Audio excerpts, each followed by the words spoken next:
I'm a reporter for the Daily Chronicle.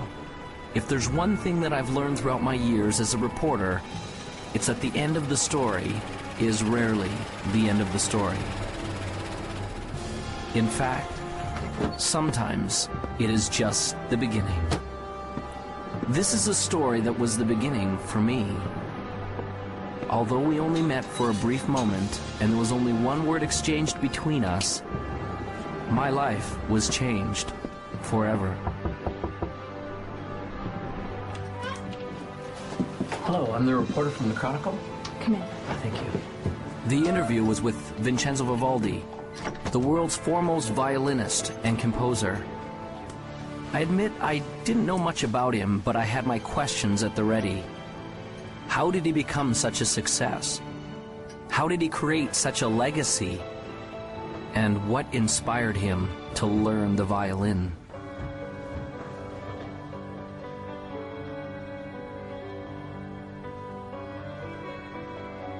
I felt as though I was stepping on sacred ground when I entered the old man's room. I could feel that his time to depart was drawing nigh.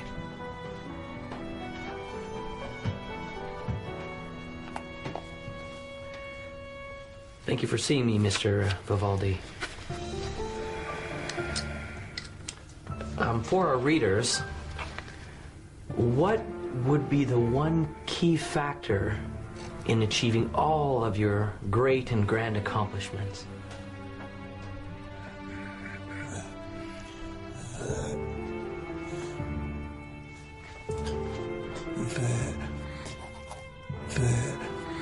The Opus.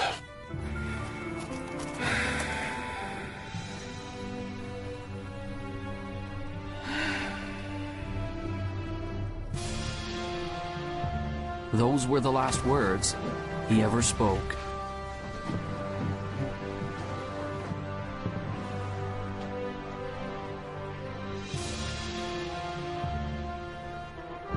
As I left the house that day, I now had a greater question than when I had arrived.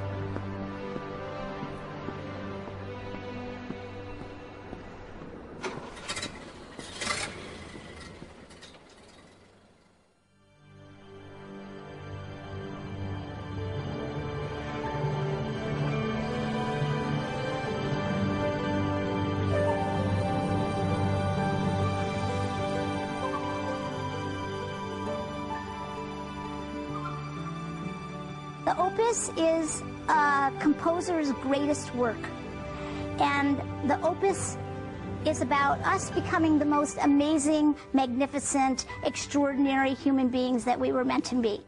You and I are here to do magnificent and magnanimous things. You're here to create, and you're here to contribute, and you're here to connect at a high velocity. Everybody deep inside has a dream and a vision and a calling and an inspiration that they're here to do. Anyone can do this, and it almost sounds cliche. Everybody says, oh, you can be whatever you want to be, you just got to have the dream. And all of that's true. Unfortunately, it has become cliche, and people have stopped listening to it. The best way for you to predict your future is to invent it. It's up to you.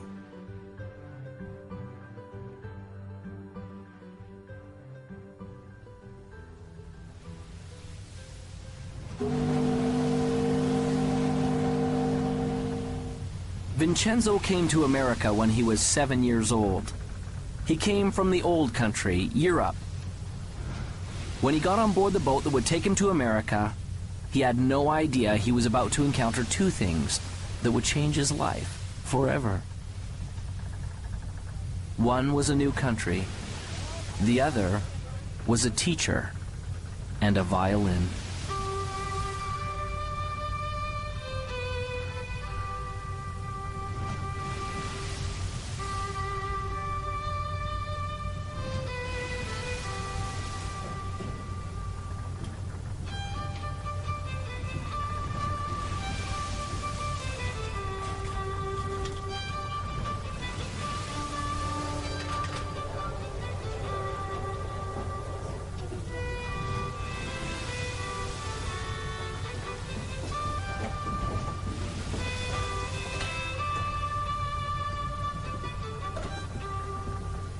As the boy listened, He was captivated, and in his heart he knew that one day he would play this song.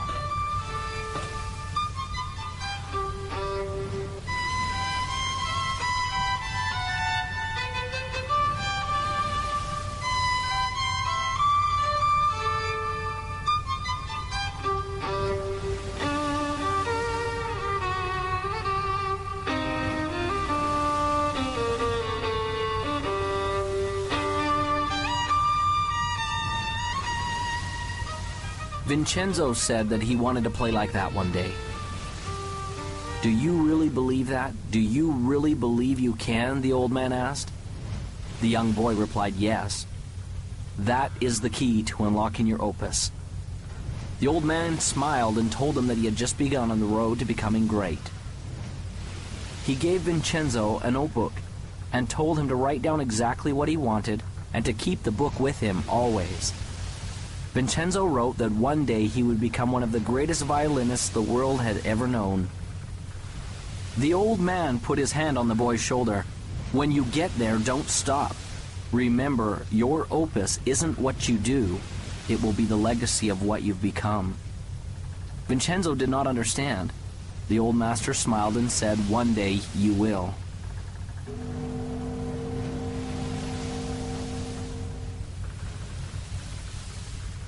As Vincenzo left the old man, he was grateful, for he had been given a great gift. And although he would never know the man's name, the man had changed his life forever.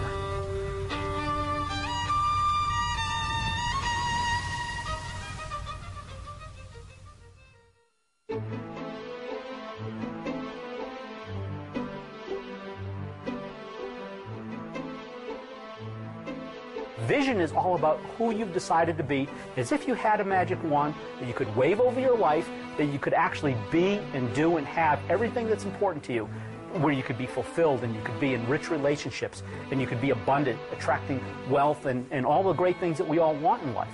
You know, you can start your, if you will, your path at a very early age or start it much later in life. I don't think it really matters when you start. But I think what you should try to be thinking about and looking for is something you just love to do, something that really gives you energy, you've got a passion, and that you feel you can commit yourself to.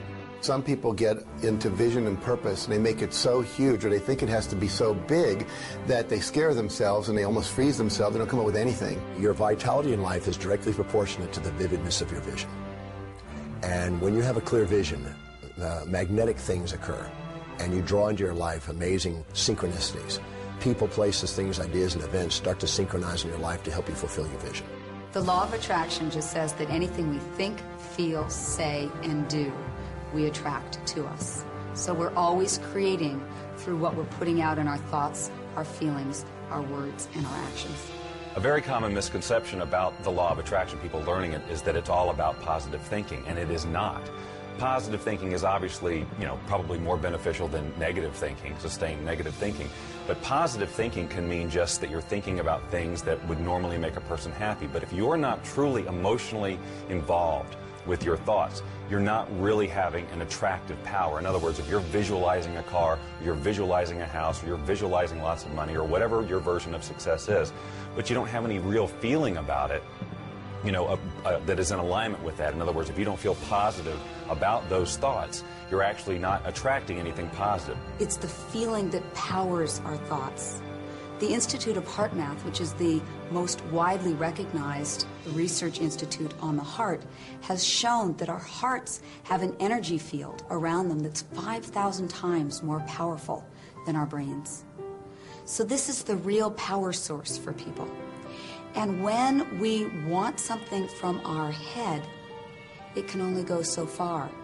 But when we power it with the feeling in our heart, the feeling of knowing that I can get it, the feeling of love behind that thought, then we are moved to the inspired action that will bring us what it is we're wanting. Anytime we set goals that are not congruent with our highest values, we're going to tend to not stay focused on them.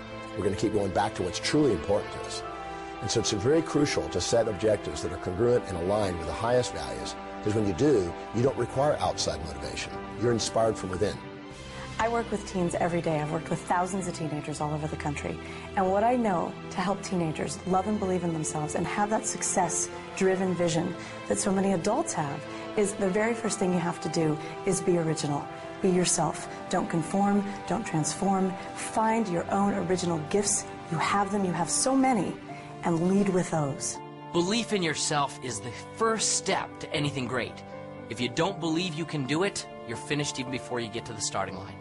You see it all the time in grade school. The kids line up to run the 100-yard dash. They all start off pretty good, but as soon as one or two of those kids pulls ahead, you see a few in the running literally slow down and sometimes stop. That's because when those kids see someone pick up speed, they begin to doubt that they'll ever catch them. And their brain says, what's the use? And suddenly they believe it. Here. And everything slows down. I started out in a life of welfare and poverty and became the 25th wealthiest person in America. That would be an extreme that most people can't even comprehend, let alone relate to. And it all started because I believed in my own possibilities. Whatever we believe, we become. I don't really think we know what we're capable of. There's incredible potential in all of us. And I mean in all of us, not some of us, all of us. If you find your passion and that energy wells up in you, and if you can dream and start to get committed to that dream and that vision, then you can be successful and far beyond what you ever thought you could. It is okay to believe in yourself. Start now. Start today. You are the greatest you that will ever be.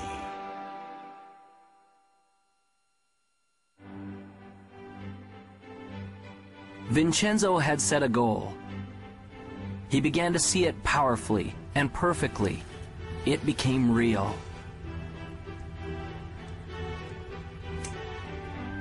He experienced it in his mind and in his heart. He was living it vividly as though it had already happened.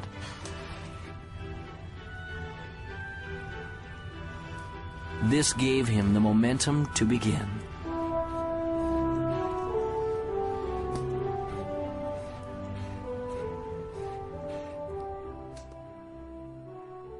I think that the only way you can get to your goal is by having a clear vision. And I feel that that clear vision doesn't necessarily come from your head, but that it comes up from inside of you. That the more we access our gut feeling, the more that we access our core individuality and listen to what it is that's wanting to be said through us, then we have a clear vision of what we're about. The problem is most people don't really have that clear vision of what success is for them because they've never felt like they were allowed to have that vision for themselves. They always felt like they had to live in to somebody else's idea of what success is. I think one of the steps that people may not do quite properly is that first step of intention.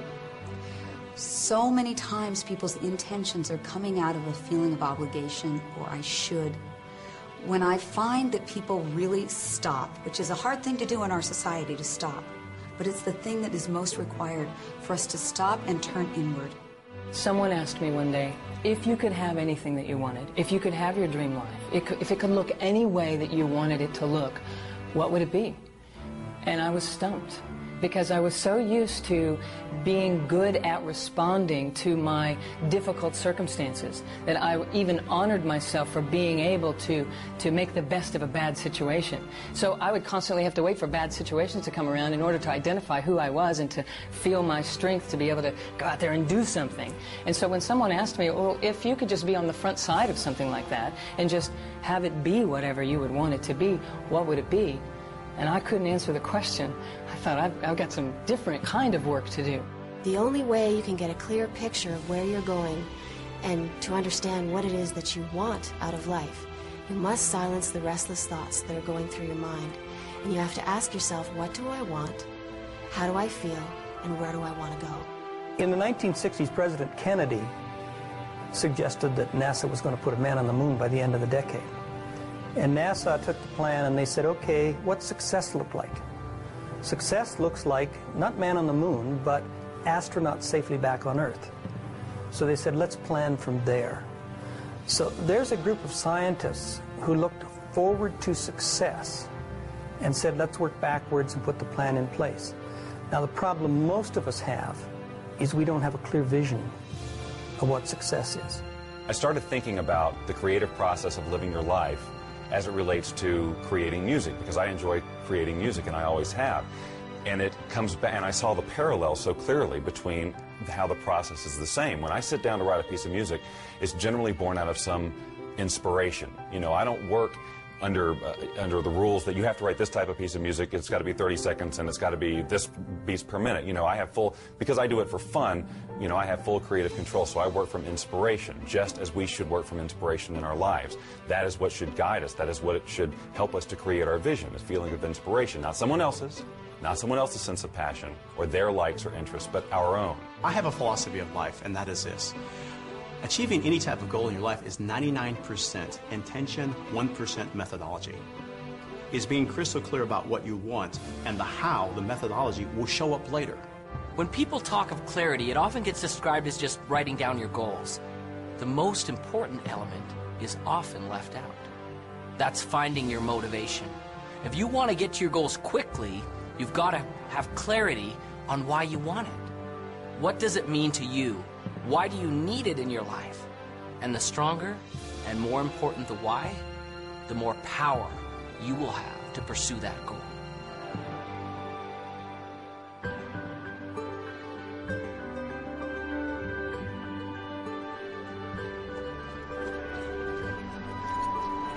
Finally, the opportunity came for Vincenzo to have his violin. The moment he saw it, he knew that he had to have it. A loving mother felt the same way.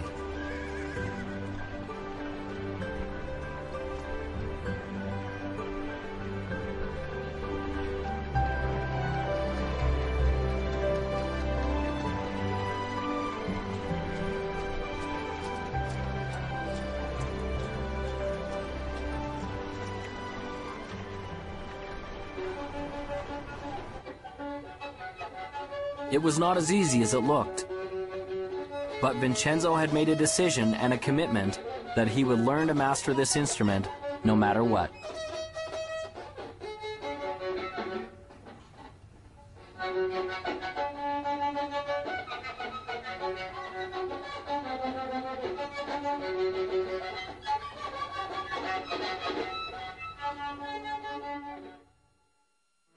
Finding your clarity starts from first setting goals, not just thinking them, inking them, writing them down, having that vision board. Put those things on your board the way you picture your life to be, the lifestyles you want. It's okay to brainstorm it. Start with an idea, oh, I've always wanted to do this, and flesh it out. Really describe what you want your life to be. You may find that it evolves even as you write, and that's okay. Take the time to decide what you truly want, because it isn't until you do that that you're going to be able to stabilize any sort of vibration around it from a law of attraction point of view to attract that into reality. When you're in the achievement process, what is your greatest moment? Some people think that it's when you're at the finish line, or at the top of the mountain peak, or when your bank account has finally reached that bulging, overflowing amount. If those are your goals, then those moments when you get there may be exciting, there's no doubt about that. But that isn't your greatest moment. Your greatest moment can be measured by three things that make it great. What moment will have the longest effect on your future life? What moment will carry the greatest future consequences? And which moment will have the farthest reaching impact on you and those around you? Your greatest moment, therefore, becomes the moment that you decide.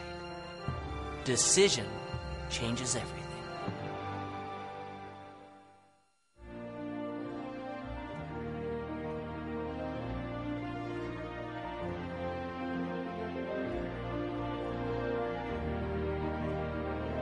As Vincenzo grew from a boy to a man, he never lost sight of the dream.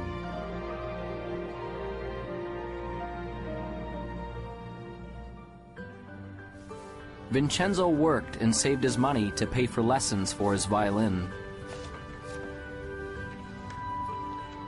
He's doing it again. Thinking about everything except what he's supposed to be doing. There were those who told him that his dream was impossible, that it could never be achieved. Still believes he's going to be famous. Ladies and gentlemen, the famous, one and only, time-wasting, daydreaming, broom pusher.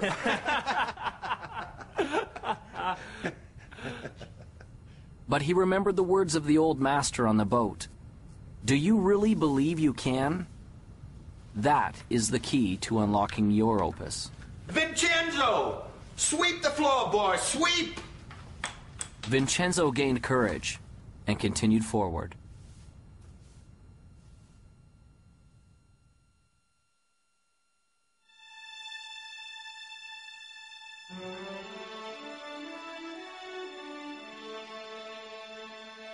How do I get started? You just get started. Most people wait. They're waiting for their time. Wait till I know more. Wait till I do more. Wait till I learn more. Wait till my time is right. Your time is now. So just get started. You can't sit on the couch and eat potato chips and expect things to happen. You visualize and you materialize, yes, but you must act. A mediocre plan today is far better than a perfect plan tomorrow, because tomorrow never comes. We all know that New Year's resolutions last 30 days or 3 weeks or 3 days or for some people 3 hours. And that's a result of this great commitment. And what I want people to do is to step back and, interestingly enough, to essentially dial it down. Focus on what you can do, not what you could do. If you can't get the big picture, start with the small stuff. A decision isn't something you take lightly. It isn't a wish or simply saying, I'd like to. There will be no power in it until you say with clarity, I will do it, and attach that commitment to some action. What will you do to get things started? I'm a big believer in planning. Partly because my first career was in the television industry. And if you don't plan a program, you're asking for a disaster. And that's not to say that you set a plan down that's absolutely rigid. But you put a plan down that you can then change and adjust as you need to when you're going through the production. Same thing with the writing of the music. I start with an end in mind in terms of how I want to feel, but I don't have every note already written in my head. That's what makes this process so fun and creative, because the minute you feel like you have to go here because that's where you said you were going to go in the first place, the song has to sound like this because that was my original vision, you cut off all sorts of possibility. You don't have to know everything before you get started. Top achievers never have all the answers, and they also don't wait for all the answers to come until they get started. They just get started. They don't let questions paralyze them. They understand how to face the unknown and have the courage to do new things without all the answers. They know that the answers will come, and they adjust their course with each step forward that they take. Most of the answers come in the action, not in the calculating. You've got to learn that too. When you're up against the unknown, remember this phrase. Top achievers are not perfectionists. They're improvisers. Get started. It's hard to start. It's scary.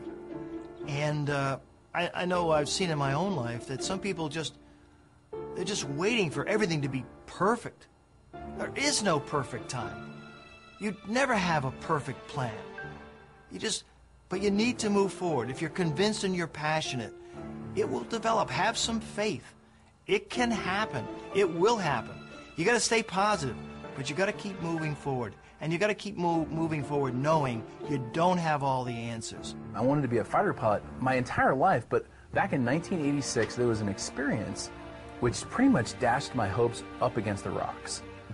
Back in 1986, the movie Top Gun came out, and you'd think that would be a source of motivation for me, but really what it was everybody else at that point now wanted to do the same thing that I wanted to do. Everyone wanted to become a fighter pilot because they all wanted to be just like Maverick. And what I knew back then was I was a pretty average guy.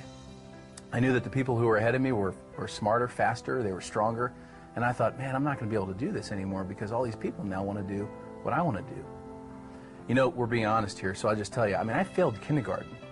And I don't know if you know what it takes to pass kindergarten, but you basically need to be able to stack blocks and not eat glue, okay? I mean, that's pretty much about it. So I failed kindergarten. I know that I'm a pretty average guy, okay? And I look at all these people who are ahead of me, and I'm thinking, man, there's no way I'm going to be able to make it. But, you know, I followed through with my dreams, and I pressed on. And what I realized through that experience was that I may have been in the 5th percentile on the bottom, but the 95% of the people who were above me never took any action. Often people have a great idea, and they get excited about it, and they go, wow, I'm going to go do this. But you know something? They don't do it. They think about it, they get excited about it, maybe for an hour, maybe for a day, maybe even for a week or a month, but it dies. They don't take action. They're really not committed. They're really not passionate for it. It's like a passing idea. And so one of the things to be successful, one of the most important things to be successful is, okay, you've got a dream, you've got a vision, you've got plans, and now you've got to go for it. If you believe in something fully, you take action. I always tell people the last 6 letters of the word attraction spell action. And most people are focusing on this part, and they're not doing the doing this. So when you believe that it's going to happen, and you're visualizing clearly, and you're holding all that energy, what will happen is you'll start attracting to you not necessarily the car, but opportunities, strategies, resources, books, etc. that will come into your life. If you don't take action, you won't get the results. You must take action. It may be very small, it may be very big. It's what I call inspired action, because it's something that's coming from within you. You get a little knock at the door that says, attend this seminar, go to this movie, buy this particular book, whatever it happens to be. Your part in this co-creation process is to do it. I was successful, really, in a lot of ways, just because I went and did it. I took action. And so you're sitting here today, you've got a dream, you've got a goal, you've got an aspiration, you might have an invention, $1 million idea. And what's sitting between you and the execution of your dreams can be simply summed up in this: take action, implement. You grab the bull by the horns, you put the throttles up in afterburner, you live your life at the edge of the envelope, and you will be successful.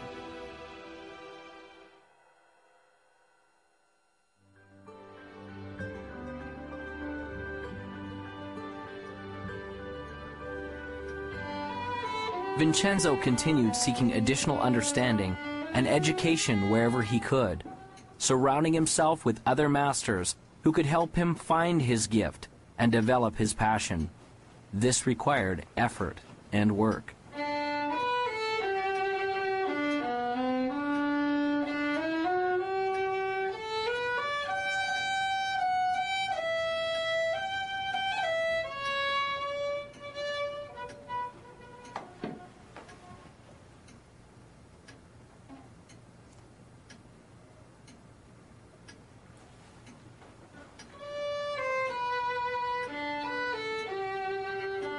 As he practiced and persevered, his skills became more fine-tuned, and the instrument began to sing.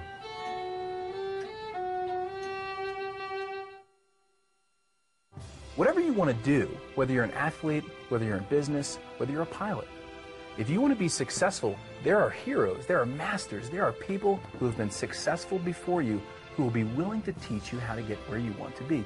You don't need to fly solo in this life.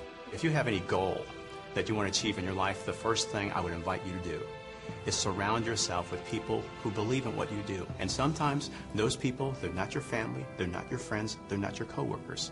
You actually have to create that. You have to create your own, what I call your own mastermind, your own board of directors of people who will support you. My adage is that if I'm ever in a room with 5 people, I want to be the dumbest one in the room. I don't want to be the smartest guy in the room. I want to be the dumbest one in the room. If I'm the smartest guy in the room, then I'm not listening to anybody. Then I think I already know it. Then I think they're not capable of teaching, training, sharing, or giving me anything of value. But if I think I'm the dumbest one in the room, then all 4 of them are brighter than I am. And I can learn from any one of them. And what that causes me to do is to shut up and sit down and get a chance to learn, because most of us are talking so much, we aren't listening. I like the idea of modeling other people's success up until the point where you reach something that, hey, this isn't me. It's not me to model this guy like that. Because if you try, it will not work. You'll send out this really weird field of resistance and things will not work for you, no matter how successful that other person is. So I model lots of people, but not one particular person. I will look for things that they do and say, I can incorporate that into my plan for sure. This guy over here, no, not so much. This is where I leave him and go to somebody else.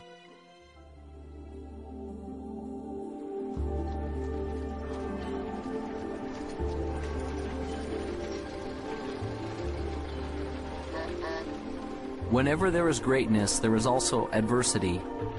When we work, there will be obstacles.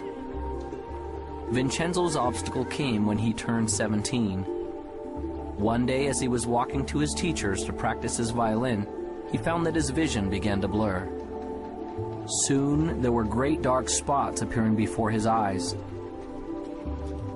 And one day, he woke up totally blind. He could not see.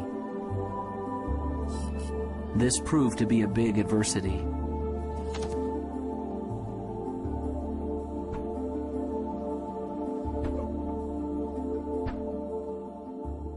On March 10, 1981, I thought I had the world by the tail. I was Mr. Egotistical. I was self-centered. I was center of the whole universe, and so I thought. I was very successful. I'd gone into the life insurance business, making a lot of money. Had a nice home, had a nice car, had a wife. You know, I was living the American dream, and so I thought. And then I went and bought myself an airplane. The next day I took off in that airplane for a little pleasure trip just to check it out. Then in that day, my whole life changed. I had a power failure. When I was landing, the engine failed. I had some power lines and crashed. I was just entering my senior year, and I wasn't really going out much. We had moved to a new town, and I was feeling a bit awkward in my skin. I went out, and I met someone I thought, oh, he's the one, and ended up pregnant in my senior year. And if you want to be judged, I was going into a school where there were nuns, and they were convinced, and so was my entire school system, that found out I was pregnant in my senior year, that I was going to go to someplace with the letter H and 3 letters that followed. And it took me a long time to regain my self-esteem. And so my life started out as a pregnant teenage runaway. When I was born, my parents didn't know that I was didn't think that I was going to be a little person, of course. So that was a big surprise. And they had some difficulty with it, some challenges with it. Then I went off to school, and I had challenges with kids there, teasing me, calling me names, stuff like that. 4 days later, I woke up in the hospital. I was in coma 4 days, and I was in bad shape. My neck was broken at the first and second cervical vertebrae, and my spinal cord was crushed. The nerves that control my diaphragm were destroyed, and I couldn't breathe. My swelling through your flesh was destroyed, and I couldn't eat or drink. My larynx and voice box were crushed. Every muscle in my body was destroyed. I couldn't do anything but blink my eyes. My bowel, blood, and kidneys didn't have function. I lay there for 8 months in that hospital. All I could do was blink my eyes. The doctor said it was hopeless. I prayed that I could learn something through this experience, and maybe one day I could help others through it. Well, I gave birth to a little baby girl, and I kept that little baby girl for 5 months. And it was a tough 5 months. It was a tough road to hoe. I worked 3 jobs, and I couldn't really make my ends meet. One day I made a decision to place her for adoption.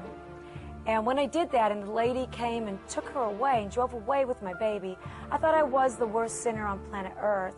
And it took a long time for me to regain self-esteem and to come to know myself, that I was a valuable person and I was a valuable part of this society. And in 4th grade, a turning point came for me, one of the first ones, when I realized that being a little person wasn't something that, wasn't a costume that I could take off one day, that actually I was going to be a little person for the rest of my life. And my friends were now at least 1.5 to 2 feet taller than me. I wasn't just the short kids in the class. I was now significantly different. 8 months later, I walked out of the hospital on my own 2 feet. The doctor said it was impossible, but I walked out of there. But that wasn't the end of the journey. That was just the beginning, because I had 5 more years of intense occupational physical therapy. So I went to work. And when I went to work, I decided I was going to make something of myself. And maybe one day I'd see that little girl again, and maybe I'd be able to be an example, a living example of something wonderful. One day I was sitting with my teacher for spiritual and personal growth, and he said to me, you know, Peggy, I noticed that you spend a lot of time in this fantasy that one day you're going to wake up like an average-sized person, or as an average-sized person, and all your problems are going to be gone. But that's not really so realistic. And I bet your success level would be much higher if instead you focus on the things that you can change. The things like your attitude, your beliefs, your connection to spirit, all those kinds of things. So that was a turning point for me. And I actually looked at that and I was like, oh my God, I'm believing in this fantasy. And I had to come to terms with the fact that I had to accept that I couldn't change my outer size. But I saw that I could change my inner size. See, it didn't matter what the doctors thought. It didn't matter what the medical profession thought. It didn't matter what other people thought or believed. What really mattered was what I believed. See, a lot of people think, well, I can't do this, I can't do that, because everybody tells them they can't do that. And I tell them it doesn't matter what other people tell them, it matters what they think. Well, last year on Mother's Day, now we're talking 27 years after that day when that lady drove away with that baby, I got a call from guess who? My little daughter, Jackie. And she said on the telephone, could I call you Mom? That was huge. That was huge for me.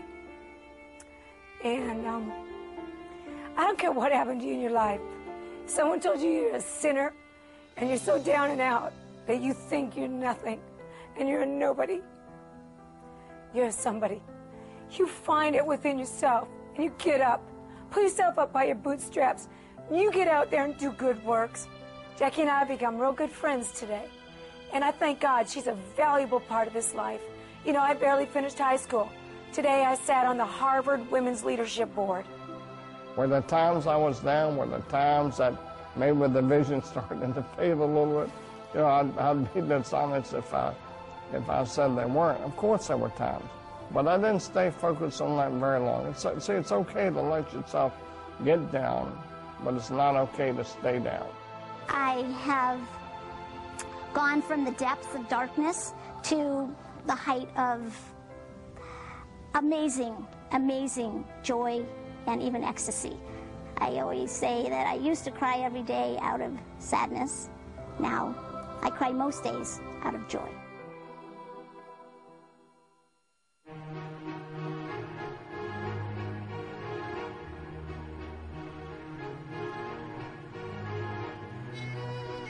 Vincenzo continued to practice his instrument. But it was much harder now. The music didn't come as easily. Often the notes didn't sound right. Often the people near him told him he was failing. He began to feel like he was failing.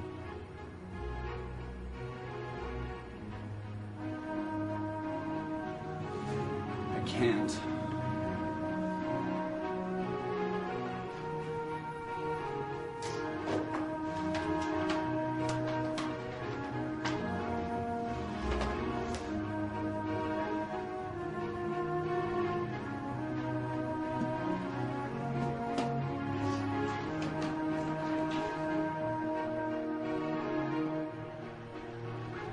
Vincenzo had given up.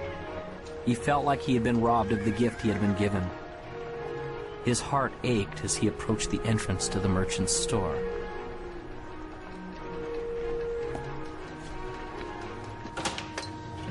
Hi, Vincenzo. A surprise. What can you do? I'd like to sell my violin.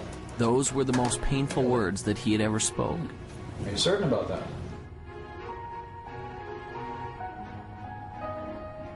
Well, let's have a look, shall we?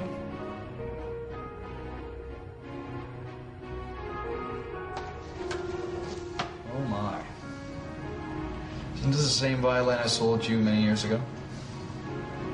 And you want to bring it back to me? Yes, I do. Well, I'm certain you've kept it in fine condition. But I really have to know that it works. So, would you do me a small favor, Vincenzo? I wonder if you would play a little bit for me, Vincenzo. I don't have my music with me. Sometimes we don't need sheet music. Sometimes music is in the soul. So, just once for me? Reluctantly, Vincenzo took the violin, and placing it properly in position under his chin, he began to play.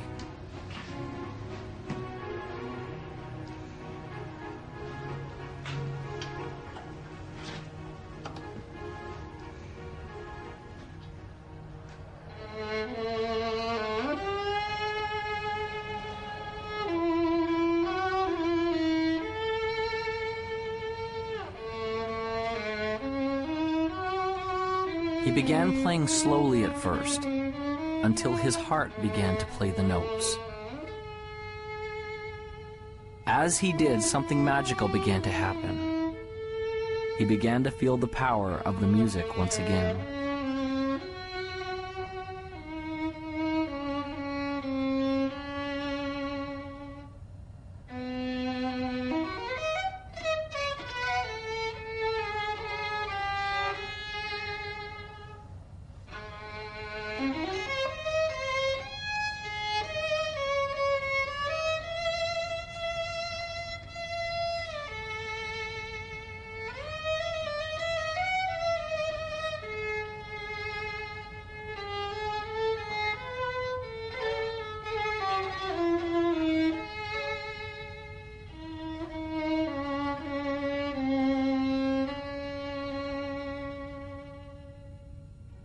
When he had finished, a change had taken place, and there was hope.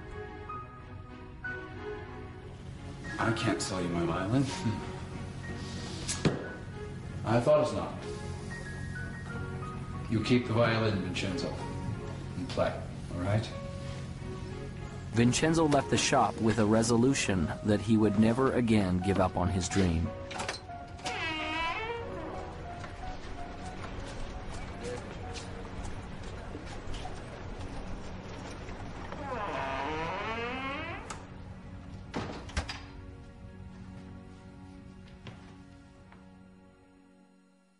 Everybody experiences failure, and if you haven't, it's just because you haven't done anything new.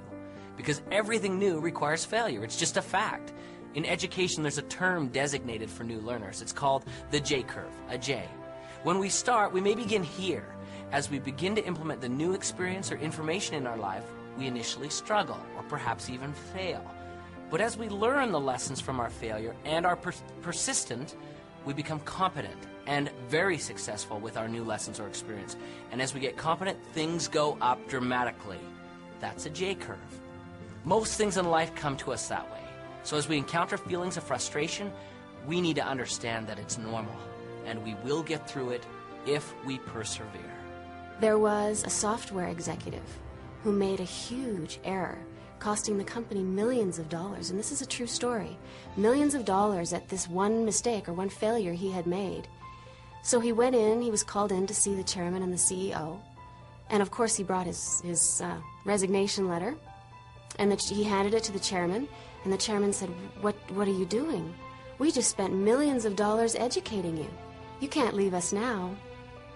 Now, not every employer is going to be that compassionate, but the universe is. Every one of us gets rejected, and what you and I need to do as individuals is reject rejection. Make yourself rejection-proof. When Jack and I started Chicken Soup, we spent 3 years writing it, and then we tried to sell it. We went to New York with a great agent, and 33 publishers all said, hit the road, Jack. And then we went to the BEA, Book Expo of America, and we went booth to booth to booth to booth, and 144 people, sum totally, said, buzz off, you guys. That's sappy little stories. They're never going to sell. They're too nice. The secret word that every winner knows is called N-E-X-T, next. You're going to meet obstacles. You're going to see adversity. It's going to happen to you. I guarantee it. So what gets you through it? It's your passion, it's your energy, it's your commitment to this game plan. And wow, it can be very, very exciting. I have never met a successful person who hasn't failed. Never. Not in the course of my lifetime, not in the course of my reading, not in the course of my studying, not in the course of mankind. Have I ever met a successful person who hasn't failed? Now, the difference between successful people and people who are unsuccessful, because we all will fail, is successful people learn how to deal with failures. They learn how to accept it and embrace it and understand it and learn from it. And it doesn't become a negative to them. It becomes a learning. It becomes an education. It's a tuition they paid for the education they got. You get a challenge or something you think is a setback. It's only a setback in your initial perception, and only when you don't stop and look at how it could serve you. See, the master is the one that takes whatever happens in their life, supportive or challenging, and asks how does it serve them and their mission. Because it's never what happens on the outside, it's always how you perceive what's happening on the outside. So if you can take a challenge and you say, okay, so how am I going to use this to my greatest advantage, and what are the benefits that I'm going to get from this, and how is it going to help me fulfill my highest values, and how is it going to actually give me a great step forward? If you ask that question and answer that question, it's not an obstacle. An obstacle is only when you've chosen to see only the drawbacks without the opportunities. Some people are so worried about failing, they don't start. And so one of my friends says, you don't have to get it perfect, just get it started. And then in the process of doing it, you will learn. What is failure? That's easy. It's not trying. It's not getting in the game. It is thinking about it and not doing. You know, you cannot fail if you try, if you get into the game. You know, I like to use the analogy of a missile. When I shoot a missile off of my airplane, all missiles initially, they just come off straight. And any engineer will tell you that a missile actually requires mistakes. It actually requires errors in order to become successful at hitting its target. And so as a missile comes off the airplane, if you've got a plane that's going in this direction, the missile comes off and it sees that the airplane that you're trying to shoot at is going this way. It sees that it needs to correct that way, and it makes a correction. Then it makes a smaller correction. Then it makes a smaller correction, and next thing you know, it hits the target. The same is true with us. You know, we've all got dreams. We all have a target, and we all have goals. A failure-minded person goes down the road towards their goals. They hit that first obstacle, and they go, I'm a failure. I always fail. And they turn around and they give up their dreams. A success-minded person hits that first obstacle, and they go, you know what, I'm going to be successful, and they make a correction just like that missile. They hit the next obstacle, and they make a little bit other correction just like that missile. And next thing you know, they find that they've zigzagged their way to their target, to success. When I was learning to walk, my parents didn't say, oh, Jack failed after 7 tries, let's give up. They said, just, you know, keep coming, boy. However long it takes, you're going to make it. And for me, I've read so many stories about, you know, Thomas Edison, who had 10,000 experiments to invent the light bulb. And when someone said, you failed 10,000 times, he says, no, I never failed once. He said, I invented the light bulb. It just happened to be a 10,000-step process. You're going to have some setbacks in life, some challenges, some difficulties. And those are the days which really test what happens. Maya Angelou says it like this. If there's something in your life you don't like, change it. But if you cannot change it, change your attitude. That is why it's critical for you to work on your attitude and start to have a reservoir from which to draw from before you need it, because you're going to have some days which test you, which try you, which really push you to the edge. And those are the days that you need to make sure that you have a positive outlook, a positive inlook, and a positive uplook, that you are thankful and grateful for all things, even the challenging things, because it is through the challenges that we grow, that we stretch, that we start to become all that we can possibly become. In our society, so often we focus on problems and obstacles and challenges and failures, and those kind of things paralyze us. They cause us to stop because we can't really see beyond that. But the truth of the matter is, if we look carefully, we'd see very clearly there is no such thing as a problem. Everything is a puzzle, and there are answers to puzzles. So when you run up against something that you're not sure of, doesn't mean it's a problem, doesn't mean you can't get around it. You just need to find the right answer for that puzzle.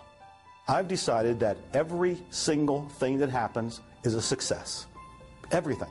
There's a learning experience, maybe I achieved whatever the goal was, but I'm going to go after something else. I just learn, grow, and go.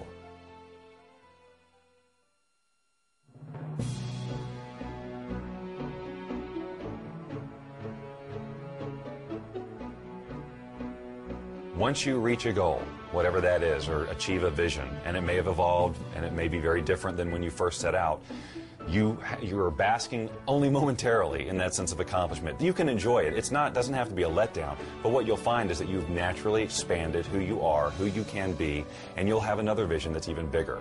If you want to have like success become an ongoing habit, you know, here I am at the top of my game, 100 million books sold and so forth. For me, it was never about selling books. It was always about making a difference. You can't stop making a difference. You know, making a difference is something that continues forever. It's the little things that you do on a daily basis that get that momentum ball turning. And all of a sudden, after a while, you have so much momentum behind you, you couldn't stop it if you tried. You can have addictions that are actually good for you, that are actually taking you forward in life, that are actually keeping you healthy and happy. And success is one of those. When you start tasting success, you want more of it.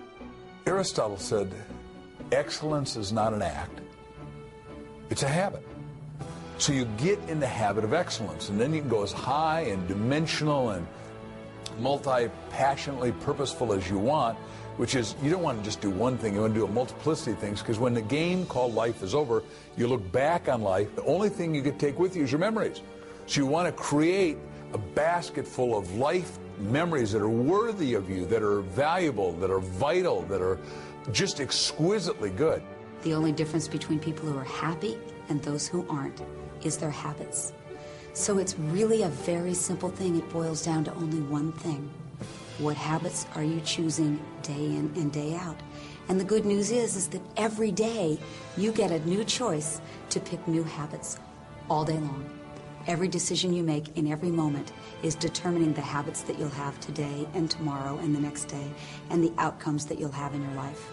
So if you want a life that's successful, choose the habits of successful people. If you want a life that's happy, choose the habits of happy people.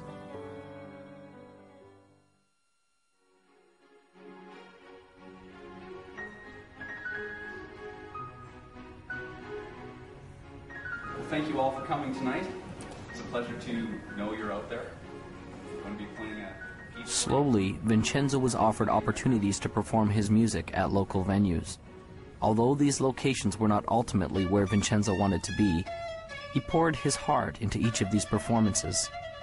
Each of them was a step in the right direction, and he let his passion shine through from the beginning.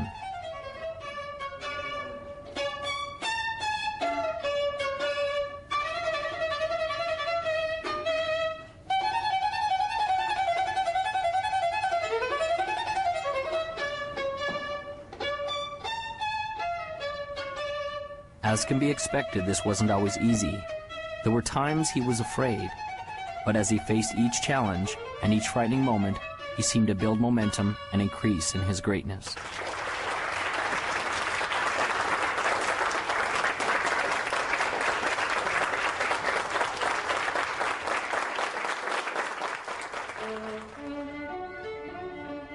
Vincenzo gained a reputation as a passionate musician, and his gift grew. Doors opened for him to begin to play with other masters. Soon Vincenzo was playing in the most grand concert halls of all. His dream to play was fulfilled. His opus had arrived. But was the journey complete? There was the question the old master had asked him that he still yearned to understand. Your opus isn't just what you do, it will be the legacy of what you have become. Vincenzo thought in his mind often about what this could mean. Was this the legacy of the man he had become? The man who played in the largest concert halls? The man who commanded the respect of the other musicians? The man who composed and wrote the grand symphonies? The man who people adored and loved as the master violinist?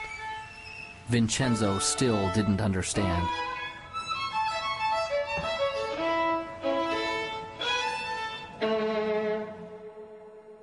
I think we have in our own DNA, sort of this need, if you will, of assisting others and helping them move forward towards their own goals or vision. And some of the greatest rewards in my life have been watching the success of others that I have been associated with. Henry James said that nothing of the senses will ever satisfy the soul. The only thing that satisfies the soul is gratitude and love. And when you have gratitude and love, whatever you're grateful for, whatever you love, you get more to be grateful for and you get to have more love. And so the second you achieve something, you're automatically yearning inside and called inside to ever greater achievements. We're all here for what purpose? We're here to give. We're here to interact. We're here to create. We're here to love and to support and those are all giving things. Most of the successful people that I know have a basic fundamental philosophical foundation that says giving back is the key to success. A friend of mine asked me recently, he said, what's the purpose of the universe? Now, no one had ever asked me that. You know, life purpose, corporate purpose, all that. What's the purpose of the universe? And I went back to my physics and I thought, well, what is the universe doing? It's expanding. Ever since the Big Bang, it's expanding. I said, well, is it to expand? And he said, absolutely. And he said, anything you do that helps people, corporations, countries expand, you're in alignment with the universe. And when you're in alignment with the universe, the universe will support you. It'll give you the resources you need. Anytime you cause contraction, you cause conflict, then you're against what the universe is about. When we feel expanded, it's the universe's message of saying we're on course. When we feel contracted, it's the universe's message saying that we're off course. So as we're moving along, we always move towards that which is making us feel expanded. Service, there is no higher purpose. It's all about giving back. When you focus on giving, you receive, and that's how the law of attraction works. Ultimately, what we contribute is a reflection of who we are inside. And the more we contribute back to the world around us, makes us more inside. Think of your happiest moments. Got it? I'm confident that it will have very little to do with accumulating wealth, and it certainly wasn't a moment where you were alone in your room watching TV. I'd be willing to bet that it was a moment where you did something for someone that they could not do for themselves, or when you helped someone realize a dream, or you shared a little of you, the real you. And in the end, isn't that what life is all about? It's never about what you had. It's about what you did and the difference you made while you were here.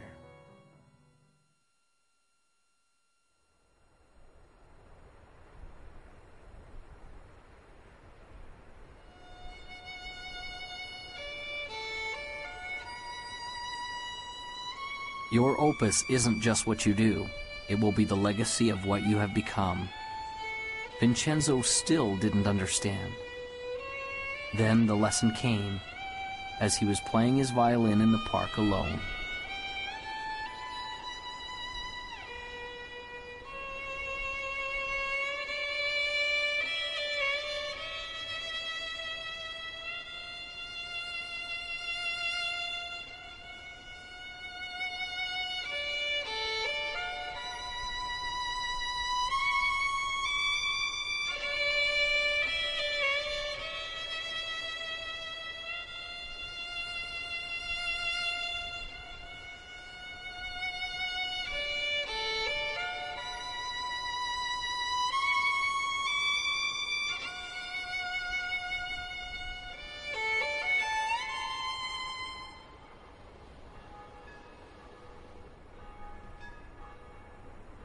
And so Vincenzo passed along the message that had changed his life.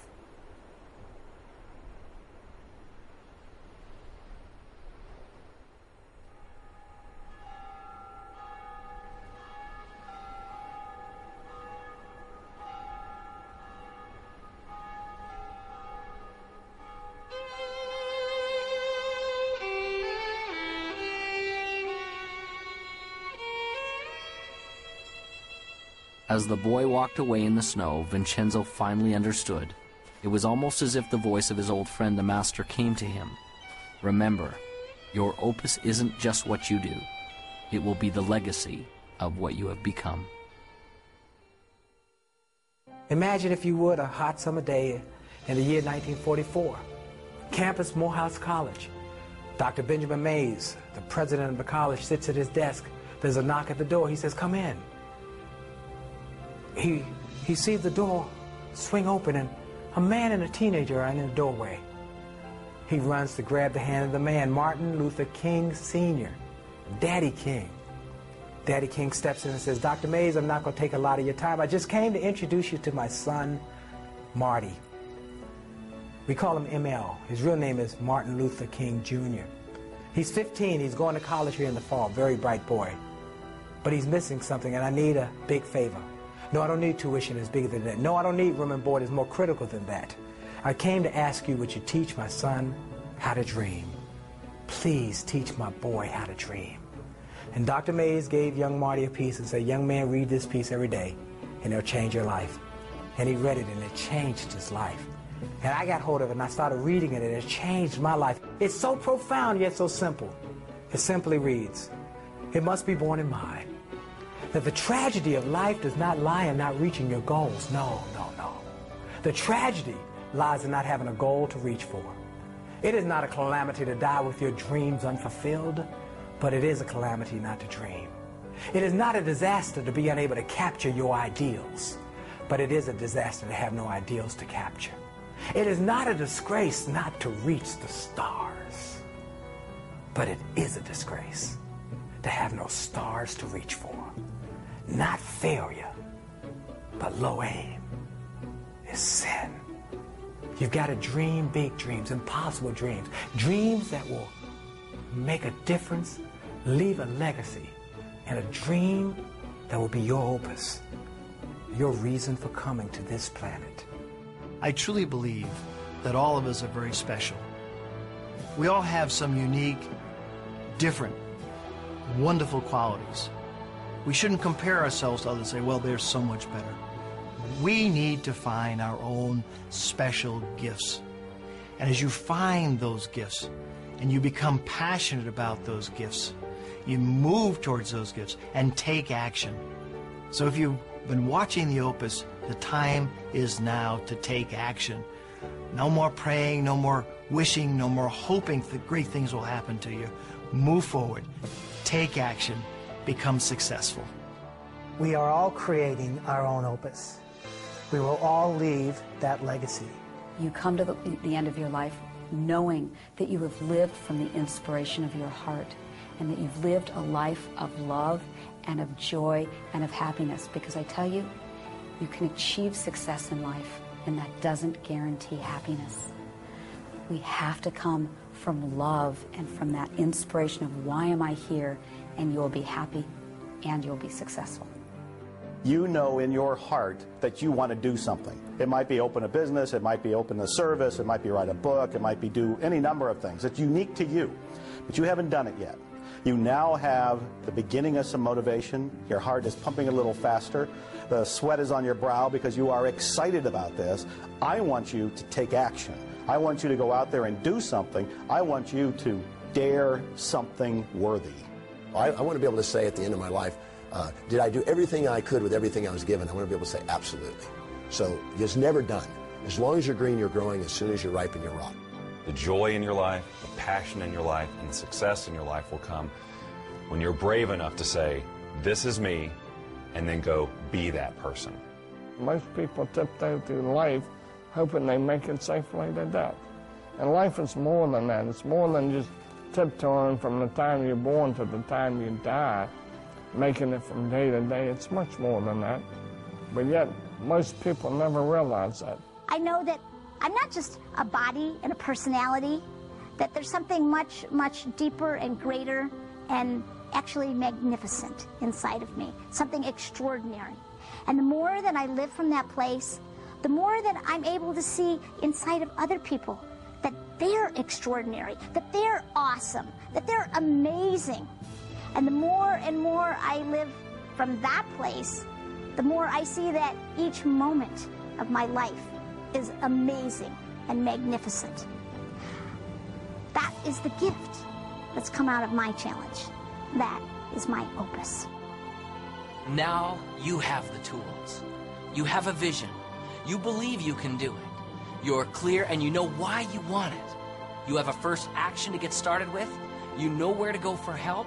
And you know failure can't stop you, only slow you. You are the composer of your life. And your greatest moment is before you. It is decision. What will you decide to do now? What will your opus be?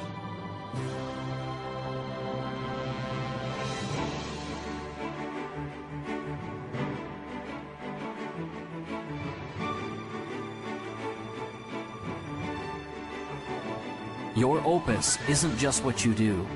It will be the legacy of what you've become. One of God's greatest requirements with lasting success is to teach the man who possesses it. to teach him about himself, and to allow him to contribute what he has been blessed with back to the world. Vincenzo's music was a great gift to all who heard it. But the true gift was in the legacy that he created in another. This was truly his opus.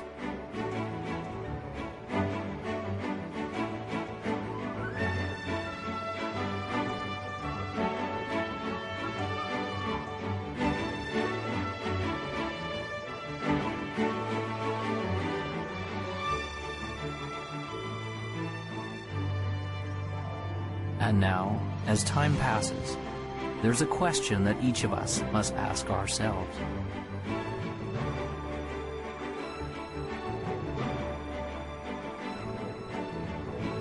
What will your opus be?